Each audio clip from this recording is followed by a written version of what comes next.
Bismillahirrahmanirrahim. Saya Victor daripada Sarawak, berasal daripada Sarawak, menetap di Miri. Tapi sekarang ni saya dah menetap di Bukit Jalil lah. Bekerja di Semenanjung sini. Dah 10 tahun.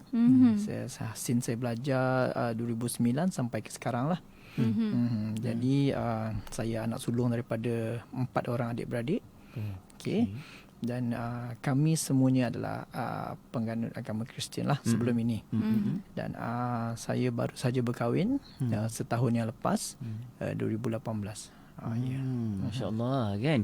Dan bila berada dalam Islam ini, orang kata pasti ada rasa kelainan je kan. Sebab bila hadirnya Encik Victor tadi yang Mona, beliau tersenyum je dari jauh dah angkat tangan kat saya. Saya kata Masya Allah, Encik Victor ni mesra sungguh kan. Bila bertemu berjumpa rupanya dengan suara pun ini macam orang Sabah ke orang Sarawak kan. Bila tanya tengok namanya kat situ kan. Jadi memang berasal dari Miri. Ya, Miri Sarawak. Berapa lama dah duduk di Semenanjung ni lebih kurang? Dah 10 tahun dah. 10 tahun. Since saya study lah. Belajar dulu kat mana? Dekat UiTM Shah Alam. Okey, jadi dah biasalah kan. Dah biasa. Dengan makanan-makanan orang Semenanjung kan. Betul. Dulu tak biasa lagi sebab pedas sangat. Sekarang dah okey. Kan kalau kat Sarawak tu mungkin makanan lain sikit. Ya betul. Kan? Alhamdulillah. Okey, Encik Victor sendiri hari ni kalau berada di laluan ini, mungkin juga ada rasa perbezaan sebelum, semasa dan selepas. Mungkin boleh ceritakan. Mungkin kita cerita sebelum dulu lah. Jadi sebelum saya mengenal Islam, sebelum saya ni saya selalu macam menyalahkan tak pandai bersyukur dan macam kalau ada apa-apa musibah berlaku kita sering menyalahkan takdir. Lepas tu saya sentiasa macam sebelum mengenal Islam ni kita ialah sebab kita tengok kepada pengganut dia. Jadi kita rasa macam macam agama aku lagi baik, pengganut agama aku lagi baik ya. Sebab kita tengok news macam-macam. Jadi kita selalunya kita akan salahkan agama lah. Jadi tapi selepas mengenal Islam baru saya tahu ada macam saya lebih bersyukur lah dengan apa yang ada. Hidup saya macam lebih tenang. Maksudnya macam apa-apa jadi kat kita ni, kita sentiasa kita tahu itu adalah qada dan qadar. So apa-apa jadi kat kita, jadi kita jadi lebih senang, jadi lebih susah tu kita tahu tu ujian buat kita. Lebih sabar, lebih ikhtiar. Lebih sabar, ya betul. Lepas tu dari segi pertuturan pun ada perbezaan sikit. Macam dulu kita ni suka sebut benda yang tak elok ya. Bila kita apa-apa kita sebut benda yang tak elok. Tapi sekarang ni kita banyak beristighfar ya. Bila kita ada something jadi ke, kita macam ucap subhanallah, macam itulah. InsyaAllah kan. Itu yang ada berlakunya perubahan-perubahan yang Mona. Dan saya kira perubahan tu pun Cik Victor sentiasa belajar kan. Sentiasa nak tahu lagi apa kebaikan yang boleh dibuat kan. Betul. Mungkin kita nak tahu cerita mendapat hidayah tu bagaimana. Jadi kalau nak cerita panjang jugalah sebenarnya ya. Sebab dia macam sebab dulu masa saya belajar dulu saya banyak terlibat dengan muzik lah, macam muzik, video-video muzik. Kita minat benda macam ni. Kita bukan terlibat, macam minat. Jadi banyak lepas tu saya banyak dengar tentang teori konspirasi dan macam-macam lagi lah. Jadi sampai saya ada satu video, saya ada buat research tentang teori konspirasi tentang 9/11. Di mana dekat situ dia tunjukkan yang benda tu adalah inside job. Jadi benda tu adalah inside job. Tapi kenapa saya pun terfikir kenapa benda tu orang Islam yang kena blame. Macam Islam ni kena blame. Tapi saya duduk dengan housemate Islam, budak-budak Islam masa dekat UiTM. Tak ada pula dia orang ni ganas dengan saya ke apa. Kita gurau memang kasar, tapi mereka tak adalah sampai macam menyakiti kita atau buat apa-apa yang yang macam media Biasa barat je. tunjukkan. Ya betul. Korang budak lelaki tu biasalah. Biasa. Ya biasa. Biasalah bro. Kita biasalah. Lawak kan. Ya betul. Jadi masa tu tapi lepas tu ada satu saat macam dalam tahun lepas rasanya saya ada terlihat satu video di YouTube. Sekarang ni kita zaman YouTube kan. Kita media betul. Jadi satu video ni dia berkongsi cerita pasal akhir zaman. Jadi pasal akhir zaman. Sebelum ni saya fikir macam agama dengan kehidupan yang sebenar ni satu benda yang berbeza. Maksud saya agama dia dah tak relevan dengan kehidupan sekarang ni. Jadi saya tak kata saya abaikan agama, tapi saya macam Tuhan ni dia macam kalau kita nak lulus kita study. Sebab effort sendiri kita lulus. Bukan sebab campur tangan dari Tuhan. Atau apa semua. Jadi ada satu video ni dia cakap yang dia cerita pasal teori evolusi Darwin. Dia mengatakan kita ni daripada monyet sebelumnya, daripada monyet. Tapi bila dia jelaskan dekat situ kalau kita ni daripada monyet, jadi Nabi Adam sebelum ni apa? Adakah jadi dia berbalik kepada benda tu. Jadi bila kita ada basic agama macam dekat Bible sendiri ada cakap pasal Nabi Adam dan semua. Jadi saya agree dengan video tu. Betul. Lepas tu dia kata zaman kita ni ditandai dengan nabi-nabi. Dan benda tu saya rasa memang logik. Jadi kalau dari dulu kita ni evolusi daripada kera, daripada monyet, tapi sekarang kenapa ada lagi kera? Tapi ada manusia. Takkan mereka dah stop nak jadi manusia pula? Tak menjadi manusia pula ya. Betul. Jadi benda tu buat saya terfikir macam sebenarnya agama ni relevan. Jadi dalam masa tu saya mencari pula mana satu agama yang betul. Maksud saya jalan yang lurus lah macam kita. Jadi saya compare, saya buat comparison. Masa tu saya fikir macam agama saya dah betul dah lah. Jadi tak ada tapi bila ada satu lagi video yang saya dengar daripada Ustaz Auni, saya biasa dengar ceramah dia lah bila dalam YouTube. Jadi dia kata kalau Tuhan ni satu, kalau semua agama ni sama, semua agama ni betul, kenapa kita sembah macam ni? Contoh macam kita bakar colok, kita sembah macam ni, kita rukuk, orang Islam rukuk sujud, kenapa diterima juga? Jadi macam mana Tuhan nak buat nak terima kita macam mana? Dia mesti ada standard dia sepatutnya. Bukan orang macam ni you bakar colok pun boleh masuk syurga, you macam ni boleh masuk syurga ya. Jadi masa tu saya fikir macam saya fikir betul juga tu. Jadi saya cari lebih dalam lagi dengan Bible semua di dalam kitab itu sendiri, dan saya menemui yang semua nabi dari dulu sampai sekarang adalah Muslim. Maksudnya mereka membawa agama tauhid. Yang itu menyatukan Tuhan. Maafkan saya, dia macam mentauhidkan Allah lah. Semua agama yang sama. Mungkin ada sedikit perubahan penyelewengan lah disebabkan oleh orang-orang dulu. Baik. Itu antara proses sebenarnya Encik Victor mengenali kan, nak tempoh belajar sebenarnya. Jadi macam-macam persepsi yang datang kan. Sebut tentang syahadah tu, apabila tibanya waktu nak melafazkan syahadah, bila masanya, tarikhnya bila, dan apa yang menyebabkan turning point Encik Victor sendiri dalam melafazkan syahadah? Saya bersyahadah dalam bulan Februari, 16 Februari kalau tak silap. Masa tu Chinese New Year lah.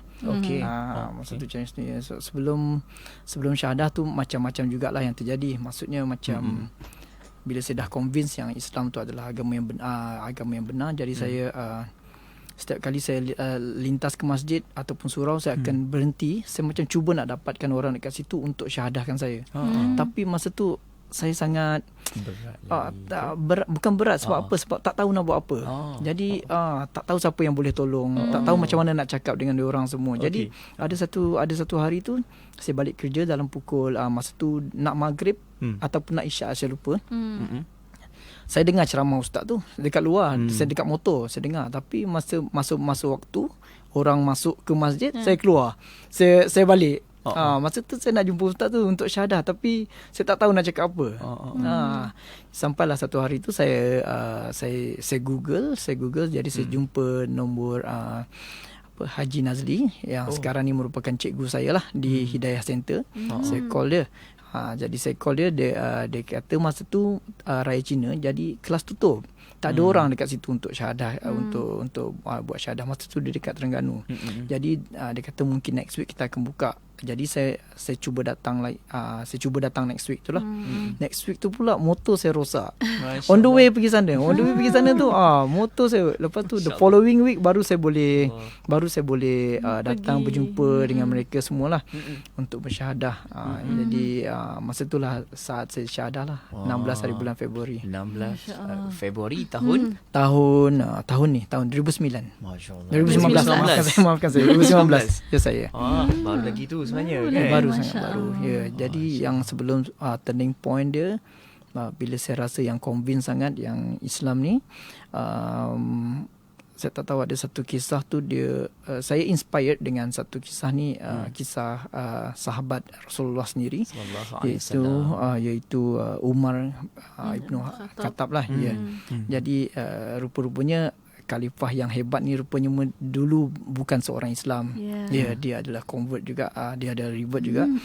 Jadi bila dia revert tu, dia tak takut dengan sesiapa pun. Maksudnya dia bila dia dah yakin, dia just ucap je. Jadi masa tu saya pun ada perasaan yang sama lah.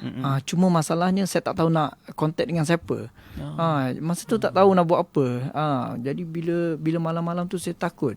Saya jadi takut bila nak syahadah ni, kalau Tuhan Allah tarik nyawa aku malam ni masa tidur ni, macam sia-sia je. Kita dah tahu apa kebenaran dia, tapi kita tak tahu, tak sempat nak syahadah kan. Jadi masa tu memang sedih sangatlah. Sedih dan takut lah. Sampai ke tahap itu Cik Victor memikir, merasai kan, ya Allah kan, betul lah orang cakap kan, kita mati ni bila-bila masa boleh berlaku kat kita kan. Betul. Dan sebelum kita tanyakan selepas syahadah tu, bila lafazkan syahadah tu, apa perasaan? Perasaan. Selepas dah adalah tangguh. Betul. Banyak cabaran. Ada cabaran. Dan yalah, lepas syahadah tu dia ada mixed feeling jugalah. Dia ada bercampur bau sebab saya memang lega sangat-sangat sebab akhirnya impian tu tercapai. Dia memang saya macam kawan masa tu, saya ada bawa kawan saya, dia kawan universiti lah. Dia pun sebab jugalah sebab dia tak sangka. Ya, macam saya cakap tadi, kita gurau-gurau kasar. Dia Muslim. Ya, dia Muslim. Perangai semua macam monyet dia dulu. Jadi dia memang tak sangka yang saya nak memeluk Islam. Dia memang tak sangka. Dia pun tahu malam sebelum saya pergi syahadah tu. Sebab masa tu nak main badminton. So dia kata, esok nak pergi mana? Dia ajak saya lepak. Saya kata saya nak pergi kelas. Dia tanya, kelas apa? Saya kata kelas mualaf. Oh, dia memang terkejut betul. Dia memang terkejut betul. Jadi masa tu saya memang lega sangat-sangat. Tapi malam tu saya agak sedih lah. Dia macam sebab parents saya tak tahu. Masa tu wife saya tak tahu lagi, sebab kita orang duduk berasingan. Dia dulu dekat Miri, dia dulu dekat tempat lama dia lah, bekerja tempat lama dia. Saya dekat sini. PJJ. Ya betul, PJJ. Ya betul. Jadi saya sedih jugalah. Dia macam ibarat macam kita dapat universiti. Contoh kita minat sukan, tapi mak kita suruh masuk doktor. Bila kita dapat offer sukan tu, kita gembira, tapi kita tak boleh nak cakap dekat mak macam tu lah. Nak cakap dengan family. Dan selepas tu bagaimana penerimaan keluarga sampai sekarang? Keluarga saya, dia ibu saya terutamanya, dia tak boleh terima lagi lah. Dia bukan tak boleh terima macam mana, sebab masa tu saya cakap, masa tu ada sebab saya cakap dengan mertua saya dulu. Jadi mertua saya dah tahu, mereka pun tak boleh terima. Jadi ibu saya, mereka cakap dekat ibu saya, dan ibu saya sangat sedih lah. Dia sangat kecewa dengan saya, tak boleh terima jugalah. Tapi alhamdulillah, mungkin sebab dia tak berapa, saya tak pasti dia punya position sebenarnya, sebab saya tak sure yang dia dah tahu yang saya peluk Islam ataupun dia cuma tahu saya nak mengenal Islam. Jadi dia dengan saya communicate macam biasa, WhatsApp macam biasa, call macam biasalah sekarang ni. Tapi sebenarnya bila kita mengenali tentang Islam ni, sebenarnya apa yang Encik Victor belajar dari sudut saranan menjaga keluarga? Sebab sehari ni masih lagi menghubungi mak ayah. Memang saya dengan apa mak, yang Encik Victor buat? saya memang dengan mak memang rapat. Jadi Rasulullah sallallahu alaihi wasallam dia sendiri menganjurkan yang selepas beliau baginda, yang ketiga adalah ibu lah. Sampai 3 kali dia menyebut. Ya, betul. Jadi dekat situ saya memang dari dulu mengutamakan ibu saya lah, tapi sekarang ni lebih saya dengan dia lebih erat lagi lah. Saya cuba sentiasa berhubung dengan dia, susah macam mana pun kita cuba tolong dia lah. Jadi tak pernah lost contact. Masya Allah, kan masih lagi berhubung tu, kan. Sebab masa dia marah saya tu pun, masa dia kecewa dengan saya tu, memang saya ingat dia memang dah tak nak cakap dengan saya. Jadi saya cuba untuk contact dia balik. Macam kita slow-slow lah, WhatsApp, try pujuk. Jadi lepas tu dia okey lah. Sekarang dia okey lagi. Yelah kan, sebab mungkin masa tu kurang kefahaman kan. Kita kena maklumkan juga sebenarnya tak ada pun yang terpisah. Ada kerisauan sebenarnya. Mungkin ada tetap kerisauan. ibu juga kan, tetap ayah juga kan. Betul. Alhamdulillah. Dan bila sebut tentang dengan penerimaan keluarga rakan-rakan pula, macam mana kawan-kawan dulu selalu ajak minum kan? Selalu ajak duduk rehat-rehat santai, lepak kan? Macam mana pula penerimaan mereka? Untuk kawan-kawan yang non-Muslim, mereka kebanyakannya tak tahu lagi lah. Banyak yang tak tahu lagi. Saudara saya sendiri pun banyak yang tak tahu lagi. Jadi saya tak berapa pasti apa penerimaan mereka lah. Tapi untuk rakan-rakan Islam, mereka banyak mengajar lah. Saya sangat bersyukur. Sangat-sangat bersyukur sebab dekat office saya ada few orang, Islam lah. Jadi kita selalu solat sama-sama. Masa first time saya syahadah tu pun saya dah cakap dengan mereka. Jadi saya cakap nanti ajar solat lah macam tu. Ajar Al-Fatihah semua. Best ni dapat kawan-kawan best kan. Masya-Allah. Sangat-sangat bersyukur dapat mereka. Kawan-kawan dapat bantu juga tu.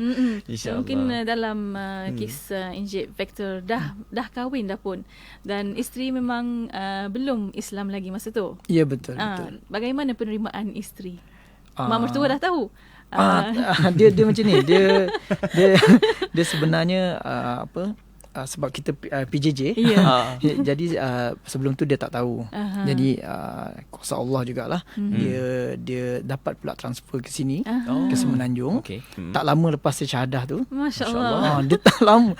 Lepas tu kita pergi ada satu trip tu lah, pergi ke Thailand. Dan masa tu dia kebetulan pregnant. Dia pun pregnant. Jadi lepas tu balik dari sana dia keguguran. Masa tu saya fikir saya nak cakap, tapi saya rasa macam masa tak sesuai. Betul. Masa tak sesuai. Dia sedih kat situ. Emosi dia terganggu semua. Jadi tapi seminggu lepas tu saya cakap dengan dia lah, sebab saya rasa sangat-sangat bersalah dengan dia bila ada satu hari dia keguguran, jadi dia masuk hospital. Kena cuci semua. Tapi setiap kali melawat dia, saya asyik hilang. Maksudnya saya hilang pergi solat. Jadi dia tak tahu. Ada satu hari tu masa hari Jumaat, saya pergi solat Jumaat. Waktu melawat habis sampai pukul 2. Jadi lepas saya pergi tu, saya nak balik situ, saya dah tak sempat nak jumpa dia. Masa tu saya memang sangat-sangat rasa bersalah dengan dia, sebab saya tak boleh nak explain dengan dia masa tu. Tapi saya kena tunaikan solat Jumaat dekat hospital. Okey, baik. Bercerita kita tentang isteri Encik Victor ni, ada kisahnya juga ni. Katanya kita dimaklumkan bahawa isteri Encik Victor pun baru saja lafazkan syahadah beberapa hari. Itu hadiah terbaik lah kau ni. Masya-Allah. Nak tahu ni apa sebenarnya Encik Victor tunjukkan kepada isteri ni. Jadi saya sebenarnya pun kurang pasti apa yang menyebabkan dia, tapi saya pernah cakap dengan dia. Saya cakap dengan dia macam ni, okey. Jadi sebelum ni awak tahu saya ni macam mana. Kita ni jenis yang minum. Kita tak ada tegahan dekat situ. Tak ada larangan dekat situ. Jadi tapi kenapa saya revert ke agama yang strict. Maksudnya kena solat 5 kali sehari.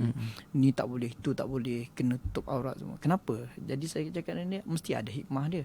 Macam tak suruh minum minuman keras, kita sebab untuk kesihatan kita, apa semua untuk tutup aurat ni. Dia macam untuk keselamatan dia sendiri juga. Betul dia. Jadi benda-benda macam tu. Tapi masa tu dia sebenarnya saya tak buat banyak pun sebab dia yang kaji sendiri. Dia pun buat macam saya, dia kaji, dia pun ada buat research dia sendiri. Jadi sampailah ke malam Khamis lepas, di mana saya tak sure, dia baru dah call dengan parents dia. Lepas tu dia cakap dengan saya, dia kata dia nak syahadah. Saya pun kurang pastilah kenapa. Mungkin bila dia rasa sebab family dia memang menentang. Saya rasa yang paling baik saya boleh buat adalah berdoa untuk dia. Sebelum ni saya memang doa. Saya doa saja. Jadi mungkin dia rasa bagaimanapun dia nak explain dekat orang family dia tetap menentang keputusan dia. Jadi dia rasa jalan dia yang terbaik dia dah tahu, tapi still ada tentangan. Mungkin yang tu buat hati dia sendiri kuat untuk bersyahadah lah. Saya kurang pasti sebenarnya, maafkan saya. Tapi sebenarnya secara tak langsung kebetulan juga mungkin kan apa yang Cik Vector sendiri lakukan. Cik Vector pun dah mula belajar tentang Islam. Mungkin yalah, tanggungjawab Cik Vector sendiri kan. Jadi ada tak apa-apa yang dia maklumkan, ada lain nampak lain Cik Vector dengan sekarang, ada tak dia maklumkan macam tu? Dia pernah cakap yang saya macam berubah sikit lah, macam mungkin sebab maksud saya macam dari segi pertuturan lah. Macam saya cakap, macam dulu tu suka cakap benda jahat, bila marah je sebut benda jahat kan. Mungkin saya pun tak kurang pasti mungkin ada perubahan sikit-sikit dekat situ lah kan. Perubahan tu sebenarnya kadang-kadang hanya ditunjukkan saja tapi dia punya kesan tu sehingga kan boleh merubah hati orang-orang yang tertentu ni kan. Kuasa Allah. Subhanallah. Dan hari ni macam mana Cik Vector sendiri mendalami agama Islam, nak belajar solatnya, nak belajar untuk berpuasa, macam mana pula pengalamannya ni? Boleh ceritakan? Okey, jadi untuk solat macam saya cakap tadi, saya sangat-sangat beruntung. Sebab kawan-kawan di office tak jemu untuk ajar. Sebab saya tahu masa solat, daripada solat subuh ke zuhur tu sangat panjang. Jadi saya ajak mereka solat duha. Sebab saya nak belajar pergerakan dia. Pergerakan macam mana. Jadi nak belajar Al-Fatihah lagi. Jadi sambil-sambil belajar dengan mereka, saya juga belajar dengan dekat YouTube lah. Tentang bacaan-bacaan tu. Sebab Al-Fatihah kan dia wajib kan. Jadi lepas tu saya tanya jugalah apa yang boleh buat, apa yang tak boleh buat. Macam contoh macam diorang kata lepas subuh tak boleh ada solat macam solat sunat, tak perlu macam asar, lepas asar pun tak perlu. Jadi benda-benda macam itulah yang saya belajar dari mereka. Dan ada memasuki kelas-kelas agama? Ya, betul. Saya belajar di Hidayah Center Bandar Tun Razak lah. Di sini memang kita orang banyak dibimbing oleh sukarelawan. Semua mereka ni sukarelawan. Jadi saya sangat-sangat bersyukur sebab saya belajar Iqra dekat situ juga. Wife saya semua belajar dekat situ juga. Sebelum dia syahadah, dia memang dah lama belajar dekat situ. Lebih kurang macam saya jugalah. Jadi dekat situ kita ada ramai non-Muslim, ada a few non-Muslim yang berminat nak belajar jugalah dekat situ. Dan saya memang respect sangat dengan semua sukarelawan ni sebab mereka tak jemu untuk mengajar Dan juga kita nak tahu juga setelah lalui apa yang dihadapi sekarang ni, mungkin ada juga cabaran dugaannya. Macam mana hari ni Encik Vector sendiri lalui cabarannya, cabaran dari sudut mungkin keluarga kan tadi, cabaran dari sudut perkara-perkara lain, adik-beradik, saudara mara kan. Apa pula yang Encik Vector boleh terangkan supaya perkara ni takut diorang tersalah faham kan, sebab keluarga tetap keluarga. Ya, betul. Jadi sebab hari tu masa saya masa saya dengan mak saya tu ada perselisihan faham. Jadi adik saya pun dia macam dia pun ada terasa hati dengan saya.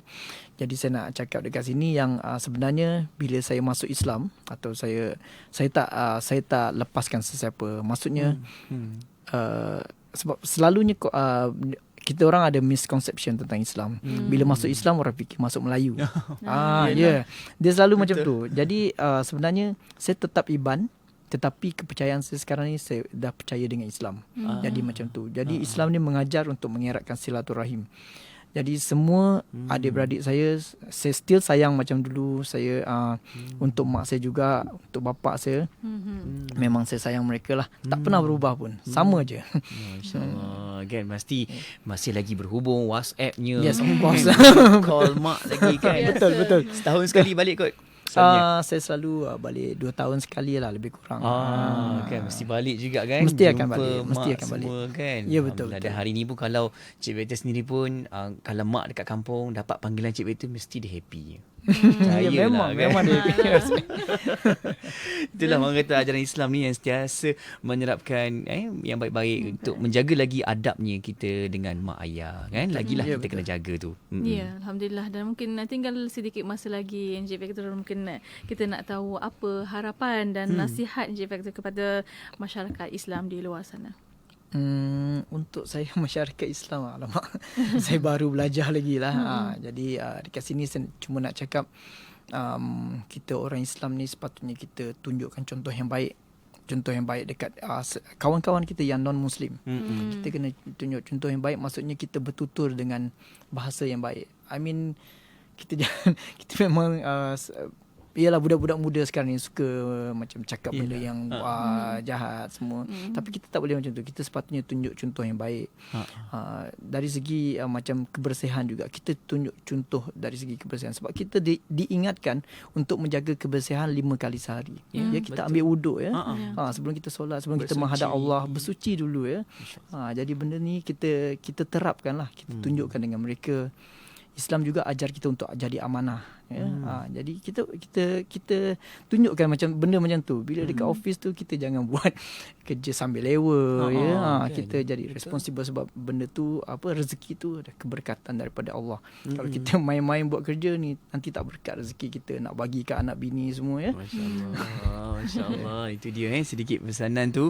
Sama-sama kita pun belajar juga Mona. Kita pun ambil inspirasi dari Encik Vector ni kan. Ada perkara-perkara yang kita kena refresh dan tegur-tegur juga diri kita ni. Aku dah buat ke kan? Kalau orang lain boleh buat yang baik-baik tu, kenapa kita tak boleh buat sama-sama baik dengan orang itu kan? InsyaAllah semoga itu juga membuka hati, fikiran kita, mengetuk lagi jiwa kita ni supaya menjadi mukmin yang soleh dan juga yang soleha, insyaAllah. Baik, cerita kita sebenarnya ni dah sampai ke penghujung ni. Masa tak panjang tapi rasa nak sembang panjang lebar lagi. Bagi 2 jam seronok ni sembang ni. Tapi apa-apa pun kita doakan yang baik-baik untuk Cik Vector, mendapat kebaikan, keberkatan, dipermudahkan segala urusannya. Terima kasih. Berjaya juga di dunia dan juga di akhiratnya. InsyaAllah. InsyaAllah. Terima kasih InsyaAllah ada rezeki ada masa kita jumpa lagi. Terima kasih. InsyaAllah. Assalamualaikum. Waalaikumsalam.